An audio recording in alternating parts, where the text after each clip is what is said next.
کہ یہ سوچا کہ آئندہ دوسروں کے معاملات میں مداخلت نہیں کرنی. نہیں، لیکن بچوں کے معاملات میں تو مداخلت کیے بغیر گزارا نہیں ہو سکتا. باقی لوگوں کے ساتھ مداخلت نہ کریں، لیکن جن لوگوں کے ساتھ آپ ایک گھر میں رہ رہے ہیں ان سے مداخلت سے کیسے پرہیز کر سکتے ہیں؟ مثلا اگر وہ غلط کام کر رہے ہیں تو آپ کو مداخلت کرنی ہوگی کہ وہ غلط کام نہ کریں.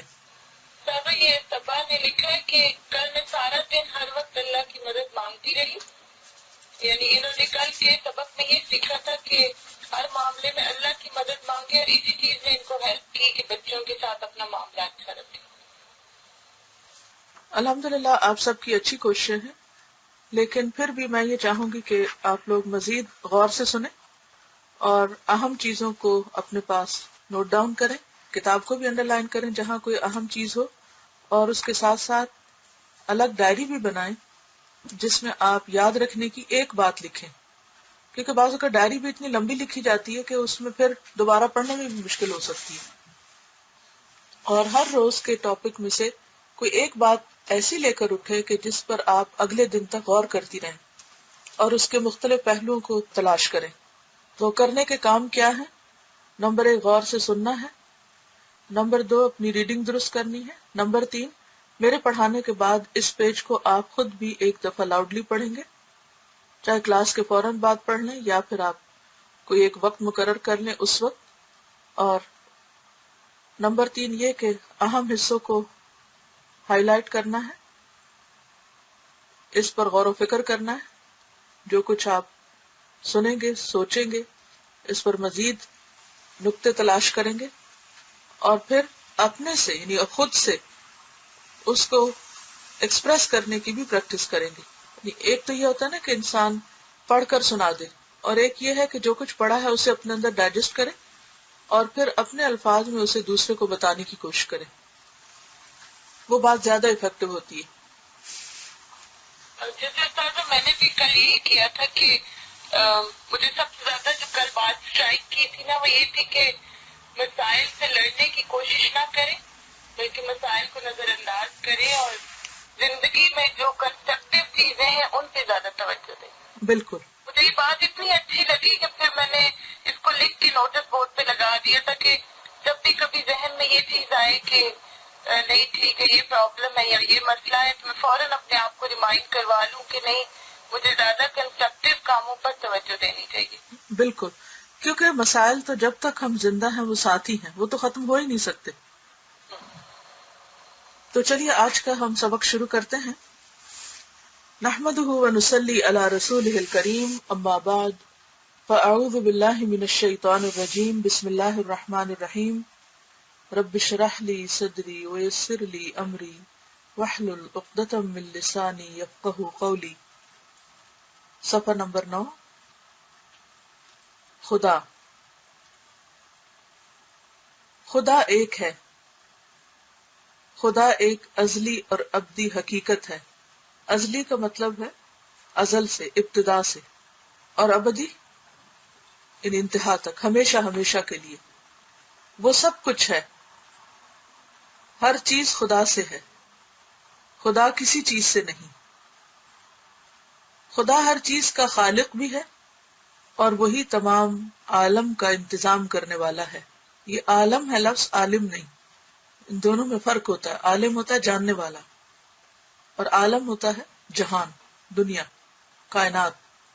یہاں پر آپ دیکھ رہے ہیں کہ یہ لفظ خدا استعمال کر رہے ہیں، جبکہ بہت سارے لوگ اس معاملے میں اعتراض بھی کرتے ہیں کہ اللہ سبحانہ وتعالیٰ کے لیے لفظ خدا استعمال کیا جا سکتا ہے یا نہیں. بات یہ ہے کہ چونکہ انہوں نے یہ کتاب صرف مسلمانوں کے لیے نہیں لکھی، یہ کتاب غیر مسلمز کے لیے بھی ہے، اور بسا اوقات غیر مسلمز کو اگر ہم اپنی ٹرمینالوجی میں بات کرتے ہیں تو ان کے لیے بات سمجھنا مشکل ہوتا ہے. صرف لفظ جو ہے خدا کا، اس میں کوئی ایسی قباحت نہیں ہے. خدا کا لفظی معنی ہوتا ہے جو خود بنا، کسی نے اس کو نہیں بنایا. مسلمانوں کے لیے، اللہ سبحانہ وتعالیٰ کے لیے لفظ اللہ ہی بہتر ہے. ہمیں اپنی روزمرہ زندگی میں اسی کو استعمال کرنا چاہیے. لیکن اگر کسی وقت آپ کسی نان مسلم سے بات کر رہے ہیں تو آپ نے دیکھا ہوگا کہ ان کے سامنے اگر یہ لفظ پروناؤنس کیا جائے یا وہ بولنے کی کوشش کریں تو بعض اوقات مشکل بھی ہوتی ہے. تو دوسرے کو سمجھانے کے لیے ایسے الفاظ کا استعمال کیا جا سکتا ہے جن میں بذات خود کوئی قباحت نہ ہو، کوئی غلط معنی نہ ہو. خدا جو ہے یہ فارسی کا لفظ ہے اور اردو میں بھی استعمال ہوتا ہے. ریسنٹلی مسلمانوں میں کچھ لوگ اس معاملے میں بہت ہی اوور سینسٹیو ہو گئے ہیں اور انہوں نے اس لفظ کے استعمال کو بین کر دیا ہے یا یہ کہ معیوب سمجھتے ہیں، جبکہ میرا ذاتی خیال یہ ہے کہ اس لفظ کے اندر کوئی خرابی نہیں ہے، لیکن افضل بہرحال اللہ ہی ہے. اور ہم آلٹرنیٹلی بھی استعمال کر سکتے ہیں، یعنی اگر آپ کسی نان مسلم سے بات کر رہے ہیں تو آپ خدا کا لفظ بھی بول سکتے ہیں اور پھر ساتھ اللہ کا بھی بولیں تاکہ وہ سمجھ جائے کہ اصل لفظ یا اصل اس ہستی کا نام اللہ ہی ہے.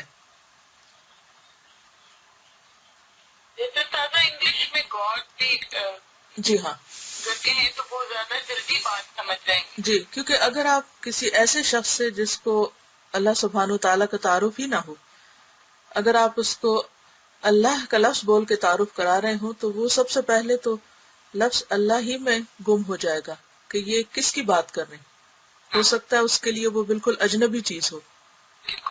تو آپ ابتدا میں تعارف کے لیے لفظ گاڈ یا خدا استعمال کر سکتے ہیں، پھر آہستہ آہستہ اس کو اصل پر لے جائیں. یہ لکھتے ہیں کہ خدا اس کے سوا کوئی معبود نہیں، وہ زندہ ہے. بنیادی طور پر یہ یہاں پر آیت الکرسی کا ترجمہ کر رہے ہیں.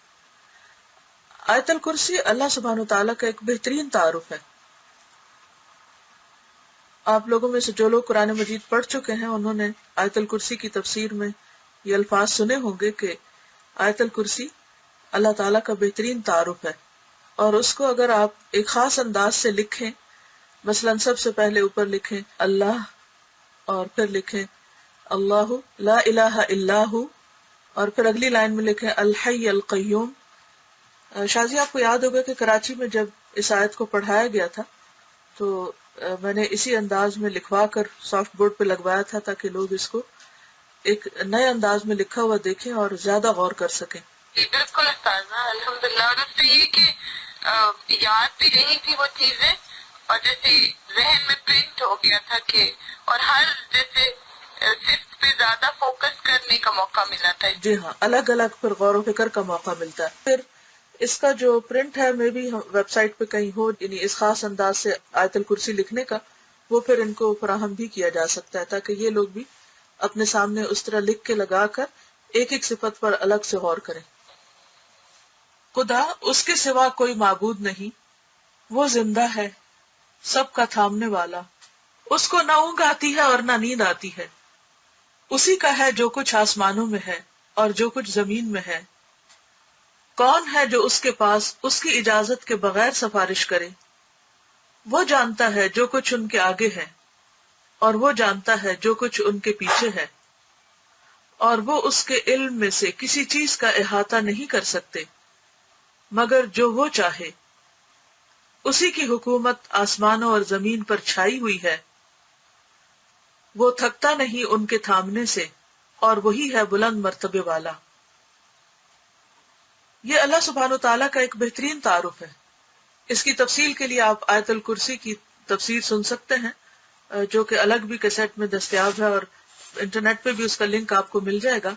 جب بھی کبھی آپ لوگوں کو اللہ سبحانہ تعالیٰ کا تعارف کرانا چاہیں تو آپ آیت الکرسی کے الفاظ پر غور کریں کہ اللہ کون ہے. وہ جس کے سوا کوئی عبادت کے لائق نہیں، یعنی اصل الہ وہی ہے. وہ زندہ ہے، اس کو کبھی موت نہیں آئے گی.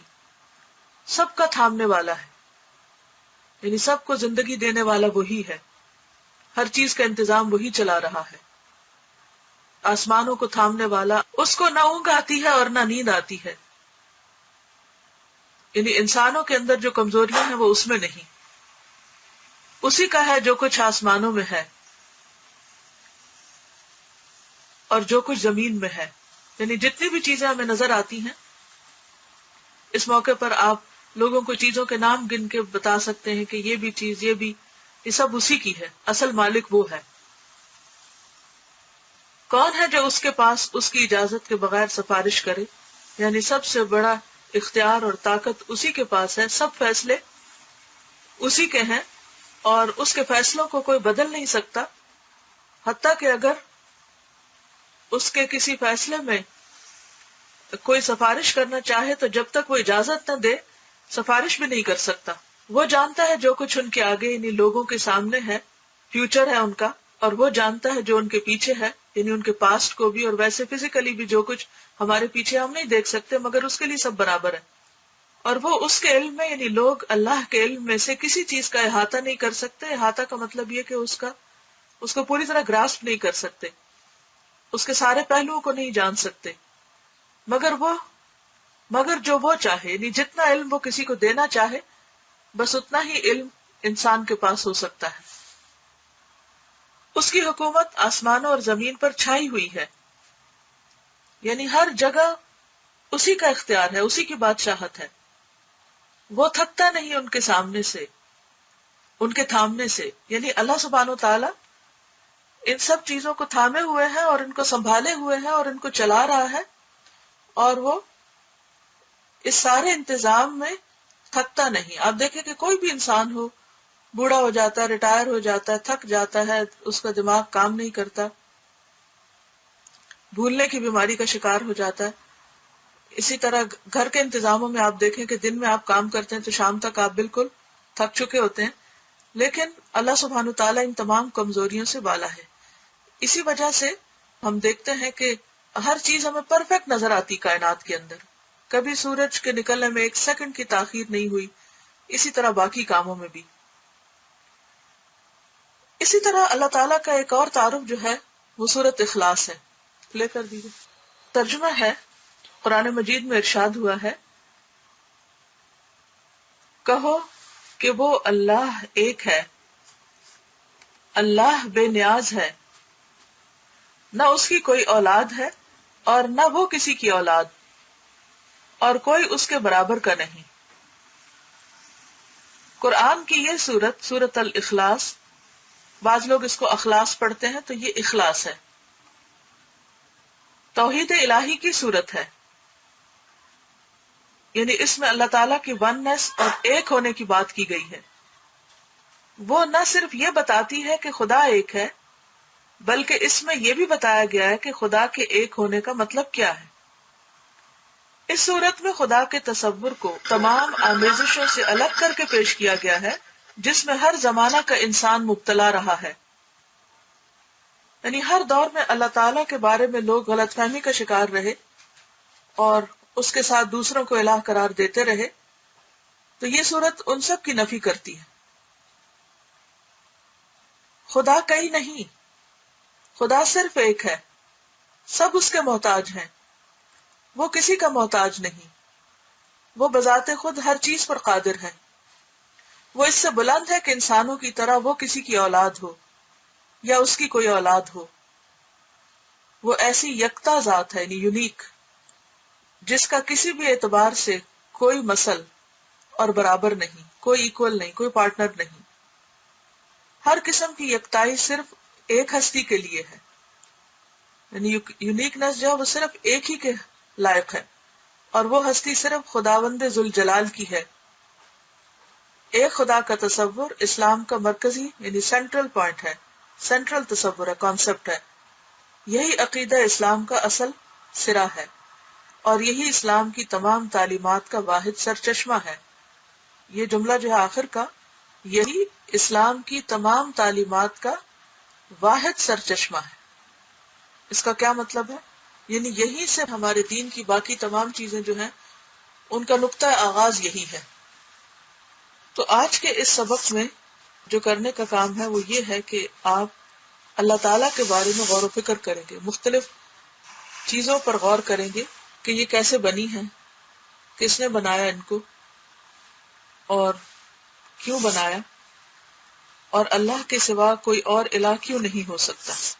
اور آج کے لیسن میں جتنی بھی اللہ تعالیٰ کی صفات ہیں، یعنی اللہ تعالیٰ کی پہچان کی باتیں ہیں، ان کو آپ انسرکل کریں گے. آج کا وقت مکمل ہوا. انشاءاللہ تعالیٰ اگلے ہفتے ملیں گے. اس چیپٹر پر کچھ سوالات ہوں گے تو آپ کر سکتے ہیں. السلام علیکم ورحمۃ اللہ وبرکاتہ. وعلیکم السلام.